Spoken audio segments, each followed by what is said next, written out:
আর কতদিন সাদা fatty boring commode use করবে? এই রিলটা চটপট সেভ করে নাও।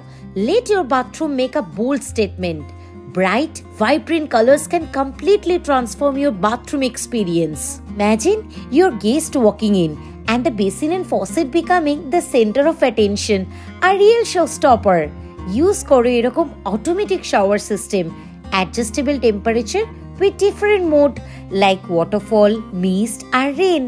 বাড়িতে বসে বৃষ্টির মতো সুদিং ফিল। আর যারা বাথরুমে সময় কাটাতে ভালোবাসো তাদের জন্য এই স্মার্ট কোমোড তো জাস্ট অসাধারণ। Fully automatic, just sit back and relax while everything is taken care of. আর অফিসে যেতে লেট হলে আমরা দায়ী নই। এরকম স্মার্ট আর স্টানিং সব জিনিস বাথরুমে লাগালে কিন্তু তোমার বাথরুমও শুধু ফাংশনাল নয়, একটা ডিজাইনার রিট্রিট হয়ে উঠবে। তো যদি তোমার বাথরুমে একটা 5 স্টার ফিল চাও, মোজিও সিরামিক্সকে চেক করতে একদম ভুলবে না। অ্যাফোর্ডেবল লাক্সারি এখানেই। আরও এরকম আপডেটস আর আইডিয়াসের জন্য ফলো করো একাস এন্ড বিয়ন্ড।